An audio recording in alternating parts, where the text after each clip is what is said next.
Doctor अन्ना लम्के Stanford university में psychiatry की professor हैं और दुनिया की सबसे बड़ी एडिक्शन एक्सपर्ट्स में से एक हैं।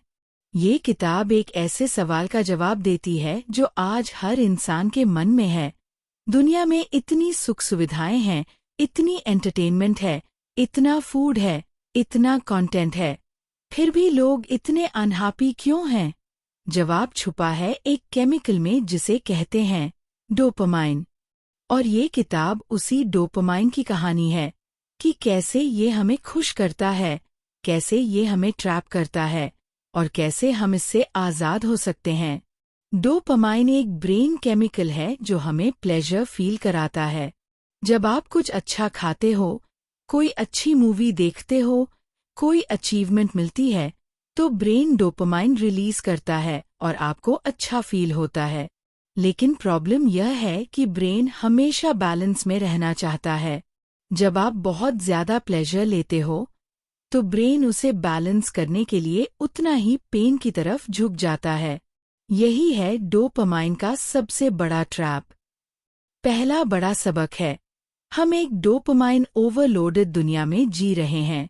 आज से 100 साल पहले इंसान को खाना ढूंढना पड़ता था। ये खुद एक चैलेंज था। लेकिन आज ज़ोमैटो पर क्लिक करो और 30 मिनट में खाना आ जाता है। पहले एंटरटेनमेंट के लिए घर से निकलना पड़ता था। आज नेटफ्लिक्स पर अनलिमिटेड कंटेंट है। पहले सोशल कनेक्शन के लिए लोगों से मिलना पड़ता था।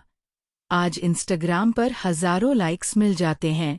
हर तरफ से डोपामाइन के सोर्सेज इतने आसान हो गए हैं कि हमारा ब्रेन कॉन्स्टेंटली ओवरस्टिम्युलेटेड रहता है। और जब ब्रेन लगातार ओवरस्टिम्युलेटेड रहता है, तो वो नॉर्मल चीज़ों में प्लेजर ढूंढना बंद कर देता है। दूसरा सबक है, प्लेजर और पेन का बैलेंस कैसे काम करता है। डॉक्टर लम्के एक बहुत सिंपल लेकिन पावरफुल मॉडल देती हैं। सोचो कि आपके ब्रेन में एक सीसॉ है। एक तरफ प्लेजर है, दूसरी तरफ पेन है। जब आप कुछ प्लेजरेबल करते हो, जैसे चॉकलेट खाना, सोशल मीडिया स्क्रॉल करना, तो सीसॉ प्लेजर की तरफ झुकता है। लेकिन ब्रेन इसे बैलेंस करने के लिए उतना ही पेन की तरफ झुका देता है। इसीलिए जब आप बहुत ज़्यादा सोशल मीडिया यूज़ करते हो, तो बाद में एक खालीपन फील होता है, एक एंग्जाइटी फील होती है। यह ब्रेन का बैलेंस मैकेनिज्म है। तीसरा सबक है, एडिक्शन कैसे होती है। जब हम बार बार किसी चीज़ से डोपामाइन लेते हैं, तो ब्रेन उस प्लेजर को कम करने लगता है।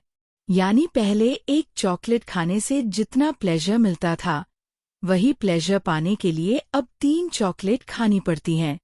यही है टॉलरेंस। और जब वो चीज़ नहीं मिलती, तो विथड्रॉल होता है, चिड़चिड़ापन, बेचैनी, डिप्रेशन। यह साइकिल ही एडिक्शन है। और डॉक्टर लम्के कहती हैं कि आज के ज़माने में हम सब किसी न किसी चीज़ के एडिक्ट हैं, चाहे वो फ़ोन हो, सोशल मीडिया हो, जंक फूड हो या नेटफ्लिक्स हो। चौथा सबक है, डोपामाइन फास्ट यानी कुछ समय के लिए प्लेजर से दूर रहो। डॉक्टर लम्के कहती हैं कि अगर आप अपने ब्रेन को रीसेट करना चाहते हो, तो कुछ समय के लिए उस चीज़ से कंप्लीटली दूर रहो जिसकी आपको लत है। कम से कम 4 हफ्ते। शुरू के कुछ दिन बहुत मुश्किल होते हैं, विथड्रॉल के सिम्टम्स आते हैं, लेकिन धीरे धीरे ब्रेन का सीसॉ बैलेंस में आने लगता है। और फिर एक चमत्कार होता है, वो सिंपल चीज़ें जो पहले बोरिंग लगती थी, एक किताब पढ़ना, नेचर में वॉक करना, किसी दोस्त से बात करना, वो फिर से प्लेजरेबल लगने लगती हैं। ब्रेन अपनी नेचुरल सेंसिटिविटी वापस पा लेता है। 5वां सबक है, पेन एक्चुअली फ़ायदेमंद है। ये सुनने में अजीब लगता है, लेकिन डॉक्टर लम्के कहती हैं कि थोड़ा पेन लेना ब्रेन के लिए अच्छा है। जब आप कोल्ड शावर लेते हो, जब आप एक्सरसाइज करते हो जब तक मसल्स बर्न करें, जब आप फास्ट करते हो, तो सीसॉ पेन की तरफ झुकता है और ब्रेन उसे बैलेंस करने के लिए डोपामाइन रिलीज करता है। यानी थोड़ा पेन लेने के बाद आपको एक नेचुरल हाई फील होता है जो पूरे और लास्टिंग होता है।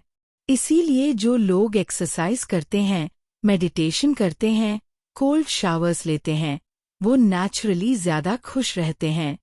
छठा सबक है रैडिकल ऑनेस्टी, यानी अपने आप से सच बोलो। डॉक्टर लम्के कहती हैं कि एडिक्शन और अनहैप्पीनेस की जड़ में अक्सर एक बात होती है, हम खुद से झूठ बोलते हैं। बस एक बार और स्क्रॉल करूंगा, कल से डाइट शुरू करूंगा, मुझे फोन की लत नहीं है। जब हम अपने आप से पूरी तरह ऑनेस्ट होते हैं तो हीलिंग शुरू होती है। अपनी असली सिचुएशन को, अपनी असली फीलिंग्स को, अपनी असली हैबिट्स को एक्नॉलेज करो। यही पहला कदम है आज़ादी की तरफ। सातवां सबक है मीनिंग और पर्पस ही असली डोपामाइन है। डॉक्टर लम्के कहती हैं कि जो लोग किसी मीनिंगफुल काम में लगे होते हैं, जो किसी पर्पस के लिए जीते हैं, वो नेचुरली कम एडिक्टेड होते हैं, क्योंकि उनके ब्रेन को आर्टिफिशियल डोपामाइन की जरूरत नहीं होती। उनका काम, उनके रिश्ते, उनका पर्पस, यही उन्हें नेचुरल डोपामाइन देता रहता है।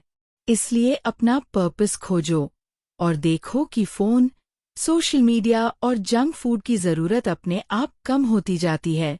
इस किताब का सार यही है, हम एक ऐसी दुनिया में रह रहे हैं जहां हर तरफ से हमें प्लेजर का लालच दिया जा रहा है और हम उसमें डूबते जा रहे हैं। लेकिन असली खुशी उस प्लेजर में नहीं है। असली खुशी है बैलेंस में, मीनिंग में और उन छोटी छोटी सिंपल चीजों में जिन्हें हम भूल चुके हैं। डोपामाइन को समझो और अपनी जिंदगी वापस पाओ।